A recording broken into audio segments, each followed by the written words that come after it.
Bonjour à tous et bienvenue dans 6 minutes chrono, l'émission quotidienne de Lyon Capital. Nous recevons aujourd'hui en visioconférence Stéphanie Pernaut qui est vice-présidente de la région Auvergne-Rhône-Alpes à l'économie. Bonjour. Bonjour. Merci d'avoir accepté notre invitation parce que je sais votre agenda extrêmement chargé. On va parler avec vous du G6 de la relocalisation que vous présentez mardi. G6 de la relocalisation, on sait qu'en décembre dernier, la région avait lancé un grand plan de relocalisation stratégique. C'est quoi la différence? Est-ce que c'est dans la continuité de... C'est la continuité du plan de relocalisation donc, qui a été voté, comme vous le dites, en décembre dernier. C'est d'abord un plan qui permet d'attribuer des moyens et des dispositifs nécessaires aux entreprises qui relocalisent. Et ce G6, finalement, c'est avec qui est-ce qu'on va travailler, puisqu'en Auvergne-Rhône-Alpes, on a une habitude de chasser en meute, et c'est le côté opérationnel de ce chasser en meute qu'on présente mardi. On imagine qu'il y a forcément la région, mais G6, c'est qui on va dire, les 6 acteurs de ce sommet de la relocalisation en Auvergne-Rhône-Alpes? Alors, évidemment, le chef de file, c'est la région Auvergne-Rhône-Alpes. On a ensuite l'agence Auvergne-Rhône-Alpes Entreprises, qui est notre bras armé dans les territoires. On a la Chambre de commerce et d'industrie régionale, qui est notre partenaire depuis très longtemps. On a le MEDEF et la CPME, qui sont aussi des partenaires de longue date. Et puis enfin, on a BPI France. Et ça nous permet en fait d'englober tous les acteurs qui concourent à un moment donné à l'accompagnement des entreprises ou à leur soutien dans leur développement ou relocalisation, et c'est pour laquelle on a appelé ça le G6, c'est 6 entités qui agissent ensemble pour les entreprises d'Auvergne-Rhône-Alpes. 6 entités qui agissent ensemble pour relocaliser les entreprises en Rhône-Alpes. On le disait, le plan de relocalisation stratégique qui a été voté en décembre dernier, c'est sur 6 ans à venir. Mobilisation d'1,2 milliard d'euros, création de 30 000 emplois. Alors, pour autant, c'est pas la région Auvergne-Rhône-Alpes qui va arriver à relocaliser l'activité industrielle. Donc vous aidez. Non, oui, notre travail, en fait, à nous, il est très simple et c'est ce qu'on porte depuis longtemps avec le président Wauquiez, c'est d'être en capacité de créer les conditions de relocalisation ou de développement d'activités pour nos entreprises industrielles. Ça veut dire quoi? Ça veut dire avoir des dispositifs simples et flexibles qu'elles mobilisent quand elles le souhaitent, suivant le projet qu'elles portent. Ça demande aussi d'être réactif dans les dispositifs qu'on porte et d'être simple. Donc on a élaboré une vraie simplification administrative. Ça demande aussi un investissement, les 1,2 milliards d'euros pour les accompagner financièrement. Puis ça demande aussi de créer un climat de confiance.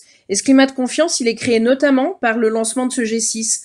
En Auvergne-Rhône-Alpes, tous ensemble, quelle que soit notre position, on agit pour que nos entreprises aient un contexte favorable à leur installation. Est-ce qu'il y a un chiffre, j'ai vu un chiffre qui est quand même assez parlant, un chiffre du cabinet Utopie. Chaque année, la région Auvergne-Rhône-Alpes importe 160 milliards de biens et de marchandises, c'est-à-dire que ça correspond à 39% de la demande locale. Ça paraît gigantesque comme ratio. Oui, c'est gigantesque parce que d'abord, on a une activité industrielle qui est très importante, donc il faut relativiser ça à la dynamique de nos activités. Puis c'est aussi parce que depuis 30 ans, la France a abandonné des filières stratégiques, a renoncé à sa souveraineté, et donc on a une obligation d'importer des matières premières, on le voit aujourd'hui avec l'actualité, et même des produits d'autres pays, notamment d'Asie. Nous, ce qu'on veut faire, c'est l'inverse, en fait. On s'est rendu compte pendant le Covid que la souveraineté, notamment industrielle, était importante, que le confort de nos entreprises, le climat de confiance, l'écosystème dans lequel elles doivent évoluer doit être vraiment sécurisé. Et donc aujourd'hui, on essaye de faire en sorte que ce soit nous qui créions de la matière première ou de la valeur ajoutée pour qu'on puisse après la vendre à l'international. C'est renverser en fait la vapeur qui existe depuis 30 ans en France. Est-ce que Fabienne Grébert, qui est la présidente du groupe écologiste à la région, parlait que vous alimentiez, je reprends son expression, que vous alimentiez le clientélisme. Qu'est-ce que vous lui répondez aujourd'hui? Qu'aujourd'hui, en fait, ce plan de relocalisation, il a une vertu, c'est évidemment accompagner nos entreprises. Et puis la deuxième, à laquelle je pense elle devrait être attentive, c'est que c'est un plan qui est absolument vital pour notre environnement. Quand vous relocalisez une entreprise en Auvergne-Rhône-Alpes, quand vous évitez de l'import de matières premières ou de produits d'Asie, vous avez un vrai impact environnemental, à la fois sur le transport, et je pense par exemple au textile, Aujourd'hui, la plupart du textile est importé. Nos entreprises industrielles d'Auvergne-Rhône-Alpes qui sont dans le textile font une action pour l'environnement qui est absolument essentielle. Et je trouve dommage que Mme Grébert ne note pas l'intérêt vraiment positif pour notre environnement que ce plan de relocalisation permet de mettre en œuvre. Alors, dernière question, quelles sont les activités à forte valeur ajoutée, stratégiques, que vous avez identifiées justement pour les accompagner, les aider? Alors, on est en train d'écrire un schéma de développement économique dans lequel on a mis en place nos filières, mais j'en citerai deux par exemple. On a évidemment l'hydrogène, qui est une filière d'innovation sur laquelle on est positionné. On a aussi l'industrie de la santé. On sait il y a quelques mois qu'il était utile et très nécessaire de pouvoir s'appuyer, nous, en région Auvergne-Rhône-Alpes, sur toutes nos industries de la santé qui existent pour recréer une vraie filière, notamment du médicament.